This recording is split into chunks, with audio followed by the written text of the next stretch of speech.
Hello ನಮಸ್ಕಾರ, ನೀವು ನೋಡ್ತಾ ಇದ್ದೀರಾ ಏಷ್ಯಾನೆಟ್ ಸುವರ್ಣ ನ್ಯೂಸ್ನ ಟ್ರೆಂಡಿಂಗ್ ಎಟ್ 10. ನಾನು ರಕ್ಷತ್ ಶೆಟ್ಟಿ. ಡಿ.ಕೆ. ಶಿವಕುಮಾರ್ ಅವರು ಮುಖ್ಯಮಂತ್ರಿಯಾಗಿ ಪ್ರಮಾಣ ವಚನ ಸ್ವೀಕರಿಸಿ ಇವತ್ತಿಗೆ ಕರೆಕ್ಟ್ ಆಗಿ 2 ತಿಂಗಳು. ಈ 2 ತಿಂಗಳ ಅವಧಿಯಲ್ಲಿ ಪೂರ್ಣ ಪ್ರಮಾಣದ ಕ್ಯಾಬಿನೆಟ್ ಅನ್ನ ಮಾಡೋದಕ್ಕೆ ಅವರು ಸಾಕಷ್ಟು ಪ್ರಯತ್ನವನ್ನ ಮಾಡಿದರು. ಹಲವು ಬಾರಿ ದೆಹಲಿಗೆ ಹೋಗಿ ಬಂದರು, ವರಿಷ್ಠರನ್ನ ಭೇಟಿಯಾದರು, ಪಟ್ಟಿಗಳನ್ನು ಸಬ್ಮಿಟ್ ಮಾಡಿದರು. ಆದರೆ ಹೈಕಮಾಂಡ್ನಿಂದ ಗ್ರೀನ್ ಸಿಗ್ನಲ್ ಸಿಕ್ಕಿರಲಿಲ್ಲ. ಎಲ್ಲವೂ ಡಿ.ಕೆ. ಶಿವಕುಮಾರ್ ಅಂದುಕೊಂಡ ರೀತಿಯಲ್ಲೇ. ಆದರೆ ಇವತ್ತು ಸಂಜೆ 4 ಗಂಟೆಗೆ ನೂತನ ಸಚಿವರು ಪ್ರಮಾಣ ವಚನ ಸ್ವೀಕರಿಸುವುದಕ್ಕಿದ್ದಾರೆ. ದೆಹಲಿಯಿಂದ ಸಿಗ್ತಾ ಇರುವಂಥ ಮಾಹಿತಿಯ ಪ್ರಕಾರ ಹೈಕಮಾಂಡ್ನ ಗ್ರೀನ್ ಸಿಗ್ನಲ್ ಸಿಕ್ಕಿದೆ. ಬೆಳಗ್ಗೆ ಒಂದು ಪ್ರಮುಖ ಮೀಟಿಂಗ್ ಅನ್ನ ಮಾಡುವ ಮುಖಾಂತರ ಕ್ಯಾಬಿನೆಟ್ ಸರ್ಕಸ್ನಲ್ಲಿ ಇನ್ನು ಕೆಲವೇ ಕ್ಷಣದಲ್ಲಿ ಪಟ್ಟಿ ರಿಲೀಸ್ ಆಗಬಹುದು. ದೆಹಲಿಯಲ್ಲಿ ಕೊನೆ ಹಂತದ ಹೈ ವೋಲ್ಟೇಜ್ ಮೀಟಿಂಗ್ ನಡೆಯಿತು. ಆ ಮೀಟಿಂಗ್ ಅಂತ್ಯ ಆಗಿದೆ. ಮಲ್ಲಿಕಾರ್ಜುನ್ ಖರ್ಗೆ ಅವರ ಮನೆಯಲ್ಲಿ ಈ ಮೀಟಿಂಗ್ ನಡೆಯಿತು. ಕೆ.ಸಿ. ವೇಣುಗೋಪಾಲ್ ಇದ್ರು, ರಾಹುಲ್ ಗಾಂಧಿ ಇದ್ರು, ರಣದೀಪ್ ಸುರ್ಜೇವಾಲಾ ಇದ್ರು. ಮೀಟಿಂಗ್ ಮುಗಿದಿದೆ. ರಾಹುಲ್ ಗಾಂಧಿ ಮೀಟಿಂಗ್ ಮುಗಿಸಿ ಹೊರಟಿದ್ದಾರೆ. ಖರ್ಗೆ ಅವರು ಕೂಡ ಅಧಿವೇಶನದಲ್ಲಿ ಭಾಗಿಯಾಗೋದಕ್ಕೆ ಹೊರಟಿದ್ದಾರೆ. ಸ್ವಲ್ಪ ಹೊತ್ತಲ್ಲೇ ಮೇಲ್ ಬರಬಹುದು. ಇಮೇಲ್ ಮುಖಾಂತರ ಯಾರು ನೂತನ ಸಚಿವರು ಅನ್ನುವಂಥ ಪಟ್ಟಿ, 20 ಮಂದಿ ಯಾರು ಅನ್ನುವಂಥ ಪಟ್ಟಿ ಡಿ.ಕೆ. ಶಿವಕುಮಾರ್ ಅವರಿಗೆ ತಲುಪಬಹುದು. ಡಿ.ಕೆ. ಶಿವಕುಮಾರ್ ಪಟ್ಟಿಗಾಗಿ ಕಾಯ್ತಾ ಇದ್ರೆ, ಡಿ.ಕೆ. ಶಿವಕುಮಾರ್ ಅವರ ಕರೆಗಾಗಿ ಶಾಸಕರು ಕಾಯ್ತಾ ಇದ್ದಾರೆ. ಬಹಳ ಜನ ಶಾಸಕರು ಸಚಿವರಾಗ್ತೀವಿ ಅನ್ನುವಂಥ 100% ನಿರೀಕ್ಷೆಯಲ್ಲಿದ್ದಾರೆ. ಹಾಗೇ ಆಗ್ತೀವಿ ನಾವು ಅಂತ. ಅವರು ಕ್ಷೇತ್ರಕ್ಕೆ ಹೋಗದೆ 2 ವಾರಗಳಾಯ್ತು. ಕ್ಷೇತ್ರದ ಕಡೆಗೆ ತಲೆ ಹಾಕಿ ಮಲಗಿಲ್ಲ. ಒಂದು ದಿಲ್ಲಿ ಇಲ್ಲ ಬೆಂಗಳೂರು, ಒಂದು ದಿಲ್ಲಿ ಇಲ್ಲ ಬೆಂಗಳೂರು, ಈ 2 ಕಡೆ ಓಡಾಡ್ತಾ ಇದ್ದಾರೆ. ಇವತ್ತು ಕ್ಲೈಮ್ಯಾಕ್ಸ್ ಅವರ ಪಾಲಿಗೆ. ಫೋನ್ ಬಂದ್ರೆ ಮಂತ್ರಿ, ಇಲ್ಲ ಅಂತ ಆದ್ರೆ ಅಸಮಾಧಾನ. ಆ ಅಸಮಾಧಾನದ ಮುನ್ಸೂಚನೆಯೂ ಕಾಣ್ತಾ ಇದೆ. ಯಾಕಂತಂದ್ರೆ 20 ಸಚಿವ ಸ್ಥಾನದ ಮೇಲೆ 40ಕ್ಕೂ ಹೆಚ್ಚು ಜನ ಕಣ್ಣಿಟ್ಟಿದ್ದಾರೆ. ಅದರಲ್ಲಿ ವಿಧಾನ ಪರಿಷತ್ ಸದಸ್ಯರು ಇದ್ದಾರೆ. ವಿಧಾನ ಪರಿಷತ್ ಸದಸ್ಯರು ಕೇಳ್ತಾ ಇರೋದು, ಮೊದಲೆಲ್ಲ 3 ರಿಂದ 4 ಜನ ಮಂತ್ರಿ ಆಗ್ತಾ ಇದ್ರು ಮೇಲ್ಮನೆಯಿಂದ.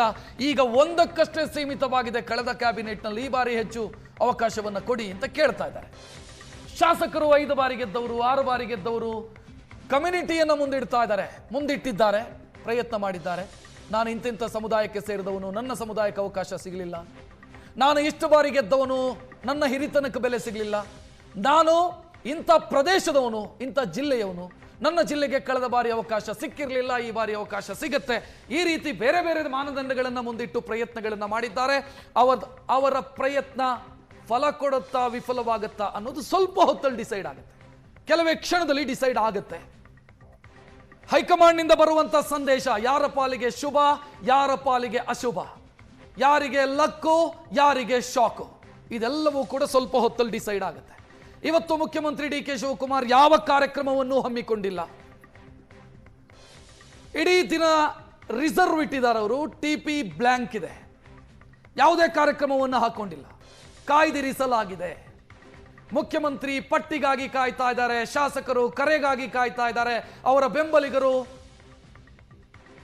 ತಮಗೆ ತೋಚಿದ ರೀತಿಯಲ್ಲಿ ಮೆಸೇಜ್ಗಳನ್ನು ಹರಿಯ ಬಿಡ್ತಾ ಇದ್ದಾರೆ. ನಮ್ಮ ಶಾಸಕರು, ನಮ್ಮ ನೆಚ್ಚಿನ ಶಾಸಕರು ಮಂತ್ರಿ ಆಗ್ತಾ ಇದ್ದಾರೆ, ಅವರಿಗೆ ಅಭಿನಂದನೆಗಳು. ಸೋಷಿಯಲ್ ಮೀಡಿಯಾದಲ್ಲಿ ಏನೇನೋ ಪಟ್ಟಿಗಳು ಓಡಾಡ್ತಾ ಇದ್ದಾವೆ. ಎಲ್ಲರೂ ಮಂತ್ರಿಗಳಾಗ್ತಾ ಇದ್ದಾರೆ ಸೋಷಿಯಲ್ ಮೀಡಿಯಾದಲ್ಲಿ ಮಂತ್ರಿಗಳಾದವರು ರಿಯಲ್ ಆಗಿ ಮಂತ್ರಿಗಳಾಗ್ತಾರ ಗೊತ್ತಿಲ್ಲ. ಆಲ್ರೆಡಿ ಅಭಿನಂದನೆಯ ಪೋಸ್ಟರ್ಗಳು ಕಾಣಿಸಿಕೊಳ್ಳೋದಕ್ಕೆ ಶುರುವಾಗಿದೆ. ನಮ್ಮಣ್ಣ ಮಂತ್ರಿ ಆಗ್ತಾ ಇದ್ದಾರೆ, ಅವರಿಗೆ ಅಭಿನಂದನೆಗಳು ಅಂತ ಅವರ ಖಾತೆಯನ್ನು ಕೂಡ ಹಂಚಿದ್ದಾರೆ ಅವರ ಬೆಂಬಲಿಗರು. ಇಂತಿಂಥ ಖಾತೆ ಸಿಗುತ್ತೆ, ಇಂತಿಂಥ ಖಾತೆಯ ಮಂತ್ರಿ ಆಗ್ತಾರೆ, ಅವರಿಗೆ ಅಭಿನಂದನೆಗಳು ಅಂತ ಪೋಸ್ಟರ್ಗಳು ಸರ್ಕ್ಯುಲೇಟ್ ಆಗೋದಕ್ಕೆ ಶುರುವಾಗಿದೆ. ಆ ಪೋಸ್ಟರ್ಗಳು, ಸೋಷಿಯಲ್ ಮೀಡಿಯಾದ ಮಂತ್ರಿ ಸ್ಥಾನ ನಿಜಕ್ಕೂ ವಾಸ್ತವದಲ್ಲಿ ಬರುತ್ತಾ? ಸ್ವಲ್ಪ ಹೊತ್ತಲ್ಲಿ ಎಲ್ಲವೂ ಡಿಸೈಡ್ ಆಗುತ್ತೆ.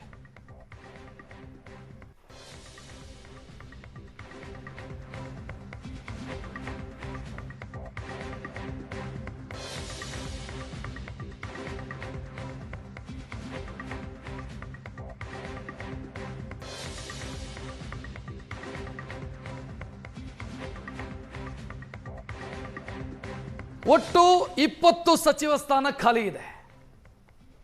ಮುಖ್ಯಮಂತ್ರಿ ಸೇರಿ ರಾಜ್ಯ ಸಚಿವ ಸಂಪುಟದ ಗಾತ್ರ 34. 14 ಮಂದಿ ಈಗ ಮಂತ್ರಿಗಳಿದ್ದಾರೆ.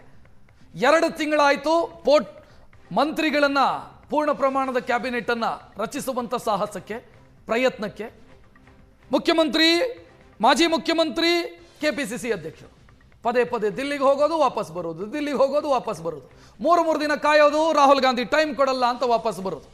ಇದೇ ನಾಟಕ ನಡೀತಾನೆ ಇತ್ತು, ಈ ಡ್ರಾಮಾ ಕಂಟಿನ್ಯೂ ಆಗ್ತಾನೆ ಇತ್ತು. ಈಗ ಅಂತಿಮ ಹಂತಕ್ಕೆ ಬಂದಿದೆ.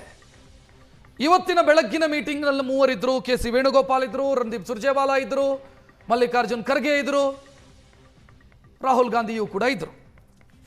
ಈ ಮೀಟಿಂಗ್ನಲ್ಲಿ ಈಗಿರುವಂಥ ಕುತೂಹಲ ಯಾವುದು ಅಂತಂದ್ರೆ, ಸಿದ್ದರಾಮಯ್ಯ ಅವರು ಸಲ್ಲಿಸಿರುವಂಥ ಪಟ್ಟಿ, ಡಿ ಕೆ ಶಿವಕುಮಾರ್ ಕೊಟ್ಟಿರುವಂಥ ಪಟ್ಟಿ, ಅದನ್ನು ಅಳೆದು ತೂಗಿ 27 ಹೆಸರುಗಳು ಫೈನಲ್ ಆಗಿತ್ತಂತೆ ಮೊನ್ನೆ. ಆ 27 ಹೆಸರಲ್ಲಿ 20 ಜನರನ್ನ ಆಯ್ಕೆ ಮಾಡಬೇಕಿತ್ತು ಹೈಕಮಾಂಡ್.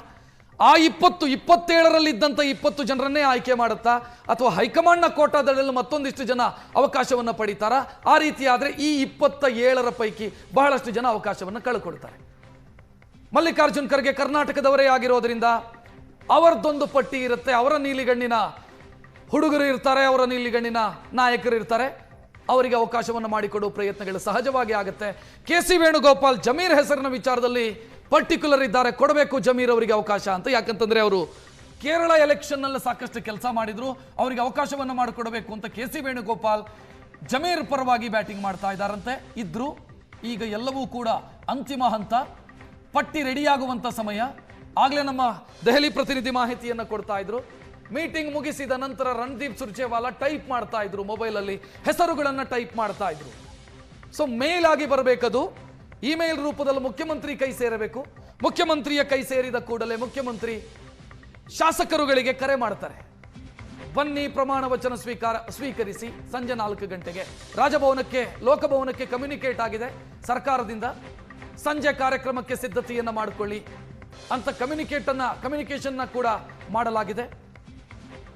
ಡಿ ಕೆ ಶಿವಕುಮಾರ್ ತಮಗೆ ಬೇಕಾದ ರೀತಿಯಲ್ಲಿ ಕ್ಯಾಬಿನೆಟ್ ಇರಬೇಕು ಅಂತ ಬಯಸಿದ್ರು. ಮುಖ್ಯಮಂತ್ರಿಯ ಪರಮಾಧಿಕಾರ ಅಂತ ಹೇಳಲಾಗತ್ತೆ, ಹೊರತುಪಡಿಸಿದ್ರೆ ಅದು ಮುಖ್ಯಮಂತ್ರಿಯ ಪರಮಾಧಿಕಾರವಾಗಿ ಹೈಕಮಾಂಡ್ ಕೇಂದ್ರಿತ ಪಕ್ಷದಲ್ಲಿ ಮುಖ್ಯಮಂತ್ರಿಯ ಪರಮಾಧಿಕಾರವಾಗಿ ಉಳಿದಿಲ್ಲ. ಹೈಕಮಾಂಡ್ ಡಿಸೈಡ್ ಮಾಡುತ್ತೆ ಕ್ಯಾಬಿನೆಟ್ ಅಲ್ಲಿ ಯಾರು ಇರಬೇಕು ಅಂತ. ಅದೇ ರೀತಿಯಾಗಿದೆ. ಹೆಚ್ಚಿನ ಡೀಟೇಲ್ ನೀಡೋದಕ್ಕೆ ನಮ್ಮ ಪ್ರತಿನಿಧಿ ಮಾರುತೇಶ್ ನೇರ ಸಂಪರ್ಕದಲ್ಲಿ. ಮಾರುತೇಶ್, ದೆಹಲಿ ಮೀಟಿಂಗ್ ಆಗಿದೆ, ಕೆಲವೇ ಕ್ಷಣದಲ್ಲಿ ಬರಬಹುದು ಅಂತ. ಸೊ ಏನಾಗ್ತಾ ಇದೆ ಸದ್ಯ, ಏನೇನು ಎಕ್ಸ್ಪೆಕ್ಟೇಷನ್?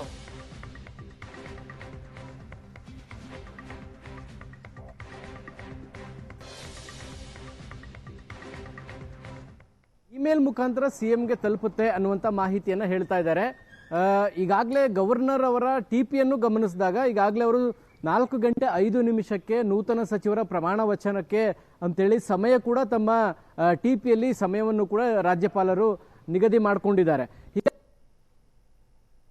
ಆದ್ರೆ ಯಾರು ಸಚಿವರಾಗ್ತಾರೆ ಅನ್ನೋದಕ್ಕೆ ಕೆಲವೇ ಕ್ಷಣಗಳಲ್ಲಿ ತೆರೆ ಬೀಳುತ್ತೆ. ಮುಖ್ಯಮಂತ್ರಿ ಪಟ್ಟಿಯನ್ನ ಮಾಡ್ತಾರೆ. ಬಹುಶಃ ಮುಖ್ಯಮಂತ್ರಿಗಳು ಎಲ್ಲರಿಗೂ ಕರೆ ಮಾಡಿ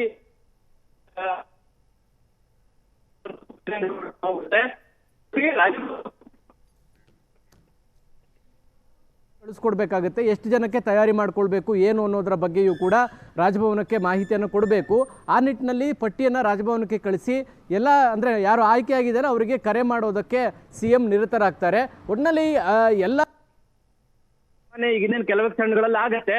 ಹಾಗಾಗಿ ಎಲ್ಲರೂ ಕೂಡ ಕುತೂಹಲದಿಂದ ಕಾಯ್ತಿದ್ದಾರೆ. ಈ ಕುತೂಹಲ ಇರುವಂತದ್ದು ಯಾವ್ಯಾವ ಹೊಸ ಹೆಸರುಗಳು ಬರ್ತಾವೆ, ಈ ಹಿಂದೆ ಇದ್ದಂತ ಕ್ಯಾಬಿನೆಟ್ ನಲ್ಲಿ ಯಾರಿಗೆ ಅವಕಾಶಗಳು ಸಿಗೋದಿಲ್ಲ, ಈ ತರದ ಚರ್ಚೆಗಳು ಹೆಚ್ಚು ಜೋರಾಗಿದ್ದಾವೆ ಮತ್ತು ಕೆಲ ಅಚ್ಚರಿ ಹೆಸರುಗಳು ಇದಾವೆ ಅಂತ ಕೂಡ ಹೇಳಲಾಗ್ತಾ ಇದೆ. ಆ ಅಚ್ಚರಿಯ ಆಯ್ಕೆಗಳು ಯಾವಾಗ್ತವೆ ಅನ್ನೋದ್ರ ಬಗ್ಗೆಯೂ ಕೂಡ ಕುತೂಹಲಗಳಿದಾವೆ ರಕ್ಷತ್.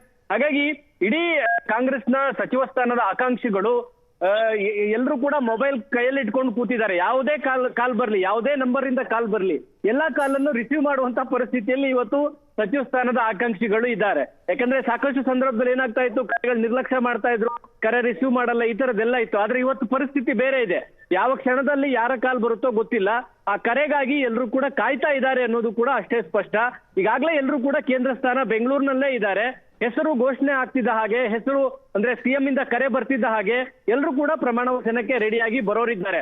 ಹಾಗಾಗಿ ಈ ಸಚಿವ ಸಂಪುಟ ವಿಸ್ತರಣೆ ಒಂದ್ ರೀತಿ ಈ ಥ್ಯಾಂಕ್ ಯು ಮಾರುತೇಶ್ ಮಾಹಿತಿಗೆ. ಇನ್ನು ದೆಹಲಿಯಲ್ಲಾದಂತ ಬೆಳವಣಿಗೆಯ ಬಗ್ಗೆ ಹೆಚ್ಚಿನ ಡೀಟೇಲ್ ನೀಡೋದಕ್ಕೆ ನಮ್ಮ ದೆಹಲಿ ಪ್ರತಿನಿಧಿ ಮಂಜುನಾಥ್ ರೆಡಿ ಇದ್ದಾರೆ. ಮಂಜುನಾಥ್, ಕೊನೆಯ ಕ್ಷಣದಲ್ಲಿ ಮೀಟಿಂಗ್ ಆಯ್ತು, ಆಲ್ಮೋಸ್ಟ್ ಫೈನಲ್ ಆಯ್ತಾ ಹಂಗಿದ್ರೆ?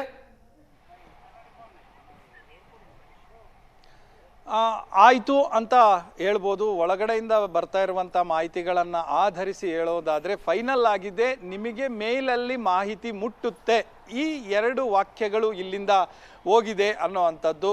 ಅದರ ಮೇಲಲ್ಲಿ ಕಳಿಸ್ಲಿಕ್ಕೆ ಏನೇನು ವ್ಯವಸ್ಥೆಗಳು ಬೇಕೋ ಅದು ಆಗ್ತಾ ಇದೆ ಅನ್ನುವಂಥದ್ದು. ಎಷ್ಟೊತ್ತಿಗೆ ತಲುಪುತ್ತೆ ಅಥವಾ ಏನು ಅನ್ನೋ ಅಂಥ ಪ್ರಶ್ನೆಗೆ ಇನ್ನೂ ಸ್ಪಷ್ಟವಾಗಿ ಉತ್ತರ ಸಿಗಬೇಕಾಗಿದೆ. ಇವತ್ತು ಕೂಡ 3/4 ಗಂಟೆಯ ಹೊತ್ತು ಚರ್ಚೆ ಮಾಡಿದ್ರು. ಕೆಲವೊಂದು ಹೆಸರುಗಳ ಸೇರ್ಪಡೆಯ ಜೊತೆಗೆ DCM ವಿಚಾರವೂ ಕೂಡ ಸ್ಪಷ್ಟ ನಿರ್ಧಾರ ತೆಗೆದುಕೊಳ್ಳೋಕೆ ಬಗ್ಗೆ ಮಾಡಬೇಕಾ ಬೇಡವಾ ಅನ್ನುವಂಥದ್ರ ಬಗ್ಗೆ ಒಂದು ಸ್ಪಷ್ಟ ನಿರ್ಧಾರವನ್ನು ಇವತ್ತು ತೆಗೆದುಕೊಂಡಿದ್ದಾರೆ ಅನ್ನುವಂಥದ್ದು ಮಾಹಿತಿಗಳು ಸಿಗ್ತಾ ಇರುವಂಥದ್ದು. ಆದರೆ ಮಾಡ್ತಾರಾ ಅಥವಾ ಇಲ್ವಾ ಅನ್ನುವಂಥದ್ದು ಮೇಲ್ ಮುಖಾಂತರನೇ ಮುಖ್ಯಮಂತ್ರಿಗಳಿಗೆ ಕಮ್ಯುನಿಕೇಷನ್ ಆಗುತ್ತೆ ಅನ್ನುವಂಥದ್ದು. ಸೊ ಇದಾದ ಬಳಿಕ ಏನು ಯಾರು ಅನ್ನುವಂಥದ್ದು ಗೊತ್ತಾಗುತ್ತೆ. ಅಲ್ಲಿವರೆಗೂ ಕೂಡ ಸೀಕ್ರೆಟ್, ಈ ಗುಪ್ತ ವಿಚಾರ ಹಂಗೆ ಮುಂದುವರಿಯುತ್ತೆ ಅನ್ನುವಂಥದ್ದು. ಯಾಕಂದರೆ ಆಕಾಂಕ್ಷಿಗಳಲ್ಲಿ ಒಂದು ರೀತಿಯಾದಂಥ ಆತಂಕ, ನನ್ನ ಹೆಸರು ಬರ್ಬೋದಾ ಅನ್ನುವಂಥ ನಿರೀಕ್ಷೆ ಎಲ್ಲವೂ ಕೂಡ ಇರ್ತದೆ. ಆದರೆ ಈ ಬಾರಿ ಇವರು ಅನುಸರಿಸಿರುವಂಥ ನಿಯಮಗಳು ಕೂಡ ಬಹಳ ಮುಖ್ಯ ಅನ್ನುವಂಥದ್ದು. ಯಾಕಂದರೆ ಎಲ್ಲೂ ಕೂಡ ನಾವು ಹೀಲ್ಡ್ ಆಗಿಲ್ಲ ಅನ್ನುವಂಥದ್ದು.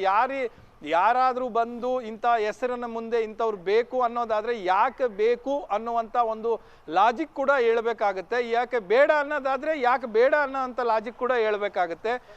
ಯಾಕಂದರೆ ಈ ಬಹಳಷ್ಟು ವರ್ಷಗಳಿಂದಲೂ ಕೂಡ ಆರೋಪ ಆದವರೇ ಆಗ್ತಾ ಇದ್ದಾರೆ. 4 ಬಾರಿ ಆದವರು 3 ಬಾರಿ ಮಂತ್ರಿ ಆಗಿದ್ದಾರೆ. ಸೊ ಈ ರೀತಿ ಎಲ್ಲ ಆರೋಪಗಳು ಕೂಡ ಬರ್ತಾ ಇತ್ತು. ಆದರೆ ಇದಕ್ಕೆ ಏನಾದರೂ ಒಂದು ಸೊಲ್ಯೂಷನ್ ಆಗಲೇಬೇಕು ಅನ್ನೋವಂಥ ನಿಟ್ಟಿನಲ್ಲಿ ಈ ಸಾರಿ ಟೈಟ್ ಆಗಿ ಕೂತಿರುವಂಥದ್ದು ರಾಹುಲ್ ಗಾಂಧಿ ಅವರು. ಹಾಗಾಗಿ ಯಾರ್ಯಾರು ಆಗಿದ್ದಾರೆ ಅವರಿಗೆ ಬಹುತೇಕ ಇಲ್ಲ ಅನ್ನೋವಂಥ ನಿಟ್ಟಿನಲ್ಲಿಯೇ ಒಂದು ಮಾಹಿತಿಗಳು ಹೊರಗಡೆ ಬರ್ತಾ ಇರುವಂಥದ್ದು. ಆದರೆ ಅದರಲ್ಲೂ ಕೂಡ ಕೆಲವರು ಹಿರಿಯರು ಯಾರಿದ್ದಾರೆ ಅವರಿಗೆ ಒಬ್ರಿಗೋ ಇಬ್ರಿಗೋ ಸಾಧ್ಯತೆಗಳು ಇರಬಹುದು ಅನ್ನೋವಂಥದ್ದು, ಅದು ತುಂಬ ಅನಿವಾರ್ಯ ಅನ್ನೋವಂಥದ್ದನ್ನ ವಿವರಣೆ ಸಿಕ್ಕರೆ. ಯಾಕಂದರೆ ಸರ್ಕಾರ ನಡೆಸಲಿಕ್ಕೆ ಎಲ್ಲರೂ ಕೂಡ ಬೇಕಾಗ್ತಾರೆ. ಪ್ರಮುಖವಾಗಿ ಹಿರಿಯರ ಮಾರ್ಗದರ್ಶನ ಜೊತೆಗೆ ಸಂಪುಟ ನಡೆಸುವ. ಈಗ ಮಂಜುನಾಥ್, ನಿಮಗೆ ನೆನಪಿರಬಹುದು, ಕಳೆದ ಬಾರಿ ಪಟ್ಟಿ ರಿಲೀಸ್ ಆಗಿದ್ದು ಮೊದಲಿಗೆ ವೇಣುಗೋಪಾಲ್ ಅವರ ಲೆಟರ್ ಹೆಡ್ ಅಲ್ಲಿ ಪಟ್ಟಿ ರಿಲೀಸ್ ಆಯ್ತು. KC ವೇಣುಗೋಪಾಲ್ ಅವರ ಲೆಟರ್ ಹೆಡ್ ಅಲ್ಲಿ ಪಟ್ಟಿ ರಿಲೀಸ್ ಆಗಿದ್ದು ಮೊದಲು ಹೈಕಮಾಂಡೇ ಪಟ್ಟಿ ರಿಲೀಸ್ ಮಾಡ್ತು. ನಂತರ ಮುಖ್ಯಮಂತ್ರಿ ಕಚೇರಿಯಿಂದ ಪಟ್ಟಿ ರಿಲೀಸ್ ಆಯ್ತು ನಮಗೆ ಕರ್ನಾಟಕಕ್ಕೆ ಸಂಬಂಧಿಸಿ, ಸಿದ್ದರಾಮಯ್ಯ ಅವರು ಮುಖ್ಯಮಂತ್ರಿ ಆಗಿದ್ದಾಗ. ಈಗಲೂ ಹಂಗೇನಾ? ಹೆಂಗೆ? ಹೌದು, ಬಹುತೇಕ ಹಂಗೆ ಆಗುತ್ತೆ ಅನ್ನುವಂಥದ್ದು. ಯಾಕಂದ್ರೆ ಅಲ್ಲಿಂದ ನಾವು ಇಂಥ ಪಟ್ಟಿಯನ್ನು ಕಳಿಸಿದ್ವಿ, ಅದಕ್ಕೆ ಅಳದು ತೂಗಿ ನಾವು ಇದನ್ನು ಸಜೆಸ್ಟ್ ಮಾಡಿದ್ದೀವಿ ಅನ್ನುವಂಥ ಒಂದು ಪಟ್ಟಿ ಈ ಕಡೆಯಿಂದ ರಿಲೀಸ್ ಆಗುತ್ತೆ. ಪುನಃ ಅದನ್ನು CM ಅವರು ಅದನ್ನು ನೋಡಿ ಮತ್ತೆ ಅವರು ಅನೌನ್ಸ್ ಮಾಡೋದು, ಅಧಿಕೃತವಾಗಿ ಅವರು ಪ್ರಾಪರ್ ಚಾನಲಲ್ಲಿ ಅನೌನ್ಸ್ ಮಾಡ್ತಾರೆ ಅನ್ನುವಂಥದ್ದು. ಇಲ್ಲಿಂದ ಮೇಲಲ್ಲಿ ಅದೇ ಪಟ್ಟಿ ಬರುತ್ತೆ, ಯಾರು ಲೆಟರ್ ಹೆಡ್ಡಲ್ಲಿ ಕಳಿಸ್ತಾರೆ, ಸಂಘಟನಾ ಕಾರ್ಯದರ್ಶಿ ಅವರ ಲೆಟರ್ ಹೆಡ್ಡಲ್ಲಿ ಹೋಗುತ್ತೆ ಮಾಹಿತಿ ಅನ್ನುವಂಥದ್ದು ಈ ತನಕ ಇರುವಂಥದ್ದು. ಸೊ ಅದೆಲ್ಲವನ್ನು ಕೂಡ ಸಿದ್ಧ ಮಾಡಿದ್ದಾರೆ, ಅದು ಆ ಸಿದ್ಧತಾ ಕಾರ್ಯ ನಡೀತಾ ಇದೆ ಅನ್ನುವಂಥದ್ದು ಈಗ ಬರ್ತಾ ಇರುವಂಥ ಮಾಹಿತಿ. ಸೊ ಇದು ಎಲ್ಲವೂ ಕೂಡ ಅಂದುಕೊಂಡಂತೆ ಆದರೆ ಇನ್ನೊಂದು ತಾಸಲ್ಲಿ ಎಲ್ಲ ಮಾಹಿತಿಗಳು ಸಿಗುವಂಥ ಸಾಧ್ಯತೆ ಇದೆ. ಯಾರು ಕರ್ನಾಟಕದ ನೂತನ ಸಚಿವರು ಅನ್ನುವಂಥದ್ದು ಇನ್ನೊಂದು ತಾಸಲ್ಲಿ ಎಲ್ಲರಿಗೂ ಕೂಡ ಮಾಹಿತಿ ಗೊತ್ತಾಗುವಂಥ ಸಾಧ್ಯತೆ ಇದೆ. Rakshit. Yes, thank you Manjunath. ನಿಮ್ಮಿಂದ ಮಾಹಿತಿಯನ್ನು ನಿರೀಕ್ಷೆ ಮಾಡ್ತೀವಿ ಇನ್ನು ಮುಂದಿನ ಹಂತದಲ್ಲಿ. Thank you. ಈ ಹೊತ್ತಿಗೆ ಅತಿಥಿಗಳು ಜಾಯಿನ್ ಆಗಿದ್ದಾರೆ. ಇದರ ಬಗ್ಗೆ ಮಾತನಾಡೋದಕ್ಕೆ ನಮ್ಮ ಜೊತೆಗೆ ಬಿಜೆಪಿ ವಕ್ತಾರ ಸಂಕೀರ್ತ್ ಅವ್ರ ಜೊತೆಗಿದ್ದಾರೆ. ಸಂಕೀರ್ತ್ ಅವರೇ ನಮಸ್ತೆ. JDS ನಿಂದ ರಿಷಿಕ್ ಅವರಿದ್ದಾರೆ. ರಿಷಿಕ್ ಅವರೇ ನಮಸ್ಕಾರ. ಕಾಂಗ್ರೆಸ್ ನಿಂದ ನಟರಾಜ್ ಗೌಡ್ರೆ ನಮಸ್ಕಾರ. ನಮಸ್ತೆ. ಒಬ್ಬ ಮುಖ್ಯಮಂತ್ರಿಯನ್ನ ಇಷ್ಟೆಲ್ಲ ಸತಾಯಿಸೋದು ಒಳ್ಳೇದಲ್ಲ ಅಂತ ಅನ್ಸುತ್ತೆ ನಟರಾಜ್ ಗೌಡ್ರೆ. ಇಲ್ಲ, ನಿಮ್ಮ ವಿಶ್ಲೇಷಣೆ ತಪ್ಪಿದೆ. ಮುಖ್ಯಮಂತ್ರಿಗಳು ಯಾರು ಸತಾಯಿಸಕ್ ಸಾಧ್ಯ ಆಗ್ತದೆ? ಮುಖ್ಯಮಂತ್ರಿಗಳು ಯಾವಾಗ ಬೇಕಾದ್ರೂ ಅದನ್ನ ಮಂತ್ರಿಮಂಡಲ ತೀರ್ಮಾನವನ್ನ ಮಾಡ್ಬೋದಾಗಿತ್ತು. ಅವ್ರ ಆತರ ಸರಿಯಾದ ಸಮಯಕ್ಕೆ ಕಾಯ್ತಾ ಇದ್ರು. ಈಗ ಮಂತ್ರಿಮಂಡಲ ಇದೆ, ಅವ್ರ ಜೊತೆ 14 ಜನ ಮಂತ್ರಿಗಳಿದ್ದಾರೆ, ಅವ್ರನ್ನು ಸೇರಿ ಕೆಲಸ ನಡೀತಾ ಇದೆ, ಒಳ್ಳೆ ಆಡಳಿತ ನಡೀತಾ ಇದೆ. ಇವಾಗ ಮಂತ್ರಿಮಂಡಲ ವಿಸ್ತರಣೆ ಮಾಡ್ಲಿಕ್ಕೆ ಸರಿಯಾದ ಸಮಯ ಬಂದಿದೆ. ಈಗ ಅವರು ಮೊನ್ನೆ ಡೆಲ್ಲಿಗೆ ಹೋದಾಗ ಮೊನ್ನೆ ಖರ್ಗೆ ಅವ್ರನ್ನ ಮೀಟ್ ಮಾಡಿ, ವೇಣುಗೋಪಾಲ್ ಅವ್ರನ್ನ ಮೀಟ್ ಮಾಡಿ ಒಂದು ಪಟ್ಟಿ ಕೊಟ್ಟು ಬಂದಿದ್ದಾರೆ. ಅದಕ್ಕೊಂದು ಸಮಾಲೋಚನೆ ಮಾಡಿ, ಒಂದು ಚರ್ಚೆ ಮಾಡಿ, ಯಾರು ಹಿರಿಯರಿದ್ದಾರೆ, ಯಾರು ಅನುಭವಸ್ಥರಿದ್ದಾರೆ, ಯಾವ ಪ್ರಾದೇಶಿಕ ವಾರ ಯಾವುದು, ಜಾತಿ ವಾರ ಯಾವುದು, ಹೊಸಬರಿಗೆ ಏನು ಅವಕಾಶ, ಈ ತರ ಎಲ್ಲ ಅಳೆದು ತೂಗಿ ಒಂದು ಸಮಾಲೋಚನೆ ಮಾಡಿ ಬಂದಿದ್ದಾರೆ. ಸೊ ಅದಾದ ನಂತರ ಅದರಿಂದ ಒಂದು ಅನುಮೋದನೆ, ಒಂದು ಸಿಂಬಾಲಿಕ್ ಅನುಮೋದನೆ, ಯಾಕಂದ್ರೆ ಹೈಕಮಾಂಡ್ ಇರ್ತದೆ, ಮೊನ್ನೆ ಖರ್ಗೆ ಅವರು ಇದ್ದಾರೆ, ಮಾನ್ಯ ಖರ್ಗೆ ಅವರು ಕೂಡ ವಿರೋಧ ಪಕ್ಷದ ನಾಯಕರಾದ ಮಾನ್ಯ ರಾಹುಲ್ ಗಾಂಧಿ ಜೊತೆ ಚರ್ಚೆ ಮಾಡಿ ಒಂದು ಅನುಮೋದನೆ ಆಯ್ತು ಮಾಡಿ ಇದು ಸರಿ ಇದೆ, ಮುಂದಿನ 2022 ಚುನಾವಣೆಗೆ ಹೋಗ್ಲಿಕ್ಕೆ ಒಳ್ಳೆ ತಂಡ ಆಗುತ್ತೆ ಅಂತ ಹೇಳಿ ಒಂದು ಅನುಮೋದನೆ ಟೈಮ್ ಬಂದಿದೆ ನಟರಾಜ್ ಗೌಡ್ರೆ, ಕರೆಕ್ಟ್. ಆ ಟೈಮ್ ಬರೋದಕ್ಕೆ 2 ತಿಂಗಳು ಕಾಯ್ಬೇಕಾಯ್ತು. ಇವತ್ತು ಕರೆಕ್ಟ್ ಆಗಿ 2 ತಿಂಗಳು ನಿಮ್ಮ ಡಿ ಕೆ ಶಿವಕುಮಾರ್ ಅವರು ಮುಖ್ಯಮಂತ್ರಿಯಾಗಿ ಪ್ರಮಾಣ ವಚನ ಸ್ವೀಕರಿ, ಇವತ್ತಿಗೂ ಕರೆಕ್ಟ್ ಆಗಿ 2 ತಿಂಗಳು. ಈ ಕ್ಷಣಕ್ಕೂ ಕೂಡ ಅವರ ಕ್ಯಾಬಿನೆಟ್ ಅಲ್ಲಿ ಯಾರು ಇರ್ತಾರೆ ಅನ್ನೋದು ಸ್ವತಃ ಮುಖ್ಯಮಂತ್ರಿಗಳಿಗೆ ಗೊತ್ತಿಲ್ಲ. ಇಲ್ಲ, ಮುಖ್ಯಮಂತ್ರಿಗಳು ಗೊತ್ತಿದೆ ಬಿಡಿ, ಮುಖ್ಯಮಂತ್ರಿಗಳು ಗೊತ್ತಿಲ್ಲ ಅಂತ ಏನಿಲ್ಲ, ಅವ್ರನ್ನ ಪಟ್ಟಿ ಕೊಟ್ಟು ಬಂದಿದ್ದಾರೆ. ಮುಖ್ಯಮಂತ್ರಿಗಳು ಗೊತ್ತಿಲ್ಲ ಅಂತ ಹೇಳಕ್ ಸಾಧ್ಯ ಆಗೋದಿಲ್ಲ, ಯಾಕಂದ್ರೆ ಅವ್ರದೇ ತಂಡ ಅವ್ರು ಕಟ್ಕೋಬೇಕಾಗಿರ್ತಕ್ಕಂಥದ್ದು 2028 ಚುನಾವಣೆಗೆ ಹೋಗ್ಬೇಕಾಗಿರೋದು. ಆದ್ರೆ ಸರಿಯಾದ ಸಮಯ ಇವಾಗ ಬಂದಿದೆ. ಈಗ ಅದಕ್ಕೇನು ಈಗ ಸರ್ಕಾರದಲ್ಲಿ ಮಂತ್ರಿಗಳಿಲ್ಲ, ಕೆಲಸ ಆಗ್ತಿಲ್ಲ ಆತರ ಏನಿಲ್ವಲ್ಲ, 14 ಜನ ಮಂತ್ರಿಗಳಿದ್ದಾರೆ, ಕೆಲಸ ಮಾಡ್ತಿದ್ದಾರೆ. ಈಗ ಸರಿಯಾದ ಸಮಯ ಬಂದಿದೆ. ಸರಿಯಾದ ಸಮಯ ಅಂದ್ರೆ ಜ್ಯೋತಿಷಿಗಳೇನಾದ್ರೂ ಸಜೆಸ್ಟ್ ಮಾಡಿದ್ರಾ ಗೌಡ್ರೆ?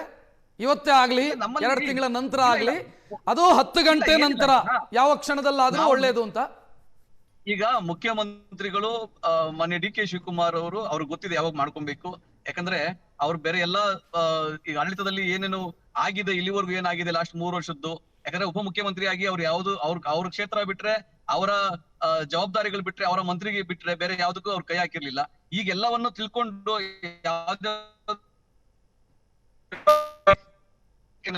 ಯಾವ ರೀತಿಯಾಗಿ ಯಾವ ಮಂತ್ರಿಯನ್ನ ಹಾಕೊಂಡ್ರೆ ಯಾವ ರೀತಿಯ ಕೆಲಸ ಮಾಡ್ಬೋದು. ಹೌದು ನಟರಾಜ್ ಗೌಡ್ರೆ, ಇದು ಕರೆಕ್ಟ್, ನೀವು ಹೇಳ್ತಾ ಇರೋದು ಸರಿ. ಡಿ ಕೆ ಶಿವಕುಮಾರ್ ಅವರಿಗೆ ಇದೆ ಅದು, ಯಾರನ್ನು ಹಾಕೊಂಡ್ರೆ ಕೆಲಸ ಆಗುತ್ತೆ, ಯಾವ ರೀತಿ ಮಾಡಬೇಕು. ಬಟ್ ಹೈಕಮಾಂಡ್ಗೆ ಇದ್ದಂಗಿಲ್ಲ. ನಾವು ಮತ್ತೆ ಮಾತನಾಡಿಸ್ತೀನಿ. ಸಂಕೀರ್ತ್ ಅವರೇ, ಯಾವ ರೀತಿ ನೋಡ್ತೀರಿ? ಈಗ ಮೊದಲನೇದಾಗಿ 3 ವರ್ಷ ಕಳೆದ ನಂತರ ಸರ್ಕಾರ ಬಂದು 3 ವರ್ಷ ಆದಮೇಲೆ ತುಂಬ ಬಯಸಿ ಆಸೆ ಪಟ್ಟು ಮುಖ್ಯಮಂತ್ರಿಗಳಾದಂಥವ್ರು ಮಾನ್ಯ ಡಿ ಕೆ ಶಿವಕುಮಾರ್ ಅವರು. ಅದಾದಮೇಲೆ ಅವರ ಸಂಪುಟದಲ್ಲಿ 14 ಜನ ಸಚಿವರನ್ನು ಅವ್ರಿಗೆ ಯಾವ ರೀತಿ ಬೇಕೋ ಅಥವಾ ಹೈಕಮಾಂಡ್ ಒಂದು ಡೈಲಾಗ್ ಮೇಲೆಗೆ ಅವರು ಒಂದು ಸಂಪುಟವನ್ನು ಮಾಡಿಕೊಂಡ್ರು. 14 ಜನ ಸಚಿವರೇನೋ ಮಾಡಿಕೊಂಡ್ರು. ಇನ್ನು 20 ಜನನ ಮಾಡ್ಕೊಳ್ಳೋದಕ್ಕೆ ಬಹುಶಃ 2 ತಿಂಗಳ ಕಾಲಾವಕಾಶ ಬೇಕು. ಜೂನ್ 3 ಅವರು ಪ್ರಮಾಣ ವಚನ ಸ್ವೀಕಾರ ಮಾಡಿದ್ದು. ಇವತ್ತು ಸಿದ್ದರಾಮಯ್ಯ ಹುಡುತಬ್ಬಕ್ಕೆ ಏನಾದ್ರು ಕೊಡುಗೆ ಕೊಡೋದಕ್ಕೋಸ್ಕರ ಈ ರೀತಿ ಪ್ಲ್ಯಾನ್ ಮಾಡಿದ್ರು ಏನೋ ಕಾಂಗ್ರೆಸ್ ವಕ್ತಾರರನ್ನ ಚೆನ್ನಾಗಿ ಹೇಳ್ಬೋದು ಅನಿಸುತ್ತೆ. ಆದರೆ ನಮಗೆ ಇಲ್ಲಿ ಮೂಲಭೂತ ಪ್ರಶ್ನೆ ಕಾಡ್ತಿರೋದು ಒಂದೇ. ಈಗ 3 ವರ್ಷ ಆದ ನಂತರ ಬಯಸಿ ಇವ್ರಿಗೆ ಮ್ಯಾಂಡೇಟ್ ಇಲ್ಲ ಅನ್ನೋದು ಇವ್ರು ಮುಖ್ಯಮಂತ್ರಿ ಆಗಿದ್ದಾರೆ.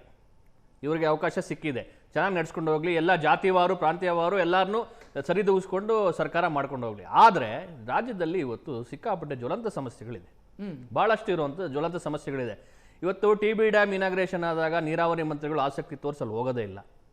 3,000 ಕ್ಯೂಸೆಕ್ ನೀರು ಬಿಟ್ಟ 3,500 ಕ್ಯೂಸೆಕ್ಸ್ ನೀರು ಬಿಟ್ಟ ಮೇಲೆ ಇವರು ಹೋಗಿ ಅಲ್ಲಿ ಆಲ್ ಪಾರ್ಟಿ ಮೀಟಿಂಗ್ನ ಕರೀತಾರೆ. ಇದನ್ನ ಯಾಕೆ ಈ ರಾಜಕೀಯ ದೊಂಬರಾಟದಲ್ಲಿ, ಇವರ ಒಳ ಜಗಳದಲ್ಲಿ, ಇವರ ಬೇಳೆ ಬೇಯಿಸ್ಕೊಳ್ಳೋಕ್ಕೋಸ್ಕರ ನಮ್ಮ ಅಪ್ಪ ಅಮ್ಮ ಜಗಳದಲ್ಲಿ ಕೂಸು ಬಡವಾಯಿತು ಅಂತಾರೆ. ರಾಜ್ಯ ನಿಜವಾಗ್ಲೂ ಬಡವಾಗಿದೆ.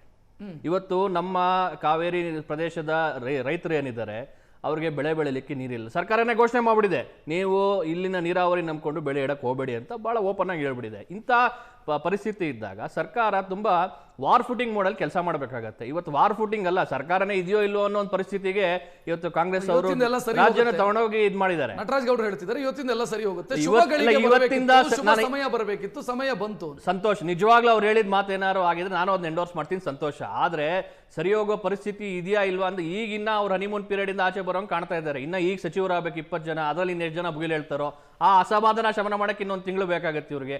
ಅದನ್ನೆಲ್ಲ ಮುಗಿಸಿ ಯಾವಾಗ ಇವ್ರು ನಮ್ಮ ರೈತರ ಕಡೆ ನೋಡೋದು? ಈಗೇನೋ ಹೊಸ ಒಂದು ಮಿನಿಸ್ಟ್ರಿ ಬೇರೆ ಸ್ಥಾಪನೆ ಮಾಡಬೇಕು ಅಂತ ಹೇಳಿದ್ದಾರೆ, ಫಾರಿನ್ ಇನ್ವೆಸ್ಟ್ಮೆಂಟ್ ತರೋದಕ್ಕೆ. ಇನ್ನೊಂದು ಸ್ಥಾಪನೆ ಮಾಡಿದ್ರೆ ಒಳ್ಳೇದು ಅನ್ಸುತ್ತೆ. ರಿಯಲ್ ಎಸ್ಟೇಟ್ ಅವರಿಗೆಲ್ಲ ಅನುಕೂಲ ಆಗಕ್ಕೆ ರಿಯಲ್ ಎಸ್ಟೇಟ್ ಮಿನಿಸ್ಟ್ರಿ ಅಂತ ತೆಗೆದುಬಿಟ್ರೆ, ಹಾಗೂ ಡಿ ಕೆ ಶಿವಕುಮಾರ್ ಅವರು ತುಂಬಾ ಇಂಟ್ರೆಸ್ಟಿಂಗ್ ಸಬ್ಜೆಕ್ಟ್ ಅದು.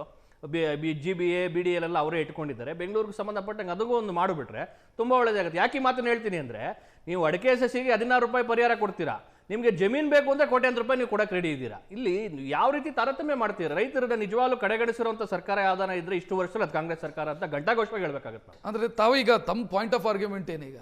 20 ಜನ ಸಚಿವರನ್ನ ಇವತ್ತು ಕ್ಯಾಬಿನೆಟ್ಗೆ ತೆಗೆದುಕೊಳ್ತಾ ಇದ್ದಾರೆ, ಗ್ರೀನ್ ಸಿಗ್ನಲ್ ಆಗ್ತಾ ಇದೆ, ಪ್ರೊಸೀಜರ್ ಪ್ರಕಾರ ಮಾಡ್ತಿದ್ದಾರೆ.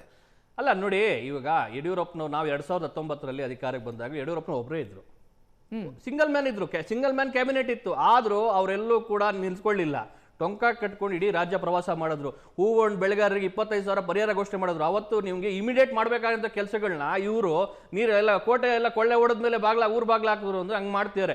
3.5 TMC ನೀರು ಬಿಟ್ಟ ಮೇಲೆ ನೀವು ಆಲ್ ಪಾರ್ಟಿ ಮೀಟಿಂಗ್ ಕರೆಯುವಂಥದ್ದು ಅವಶ್ಯಕತೆ ಏನಿದೆ? ನೀವು ನಿಮ್ಮ ರಾಜಕೀಯ ವಿಷಯದಲ್ಲಿ ನೀವು ಬ್ಯುಸಿಯಾಗಿದ್ದೀರಾ, ಆದರೆ ರಾಜ್ಯದ ಜನರನ್ನ ನೀವು ಸಂಪೂರ್ಣವಾಗಿ ಮರ್ತೋಗಿದ್ದೀರಾ.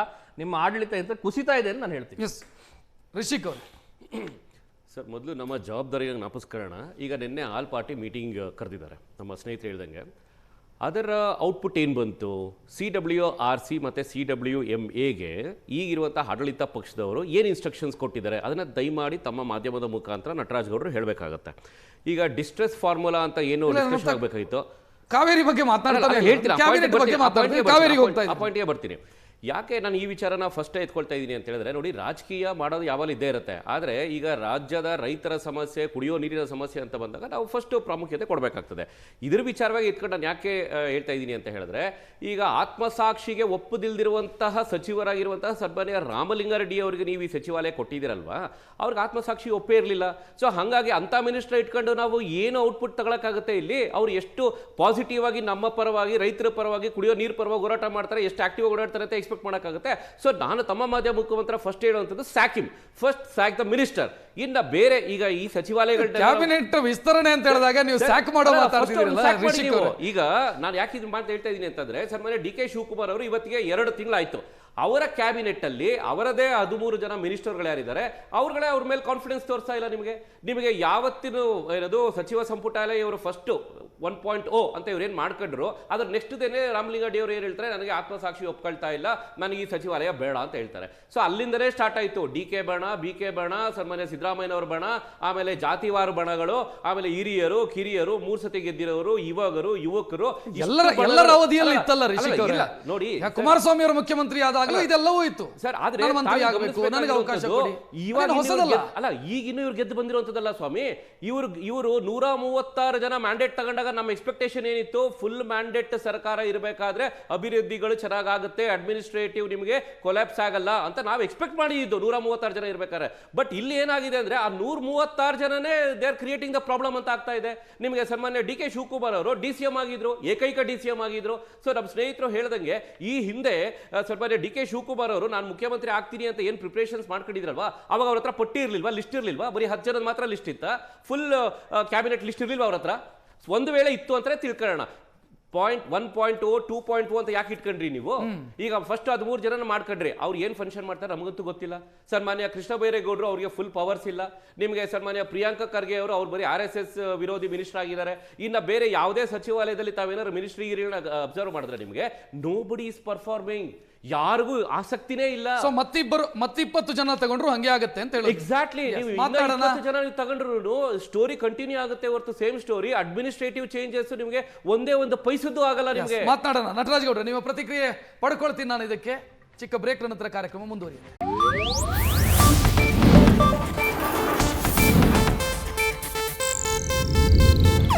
ಇದು ಏಷ್ಯಾನೆಟ್ ನ್ಯೂಸ್ ನೆಟ್ವರ್ಕ್ ಪ್ರಸ್ತುತಿ.